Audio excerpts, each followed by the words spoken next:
شروع اللہ کا نام لے کر جو بڑا مہربان نہایت رحم والا ہے۔ بھلا تم کو ڈھانپ لینے والی یعنی قیامت کا حال معلوم ہوا ہے؟ اس روز بہت سے چہرے یعنی لوگ ذلیل ہوں گے، سخت محنت کرنے والے تھکے ماندے دہکتی آگ میں داخل ہوں گے۔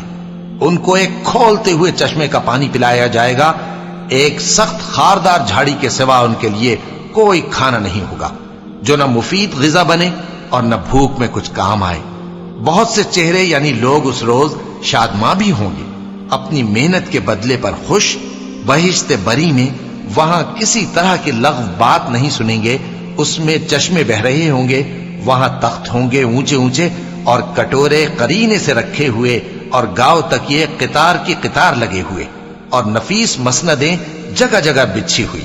تو کیا یہ لوگ اونٹوں کی طرف نہیں دیکھتے کہ کیسے عجیب پیدا کیے گئے ہیں، اور آسمان کی طرف کہ کیسا بلند کیا گیا ہے، اور پہاڑوں کی طرف کہ کس طرح کھڑے کیے گئے ہیں، اور زمین کی طرف کہ کس طرح بچھائی گئی؟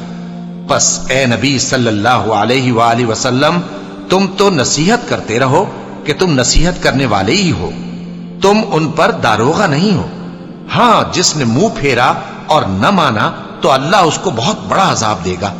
بے شک ان کو ہمارے ہی پاس لوٹ کر آنا ہے، پھر ہمارے ہی ذمے ان سے حساب لینا ہے۔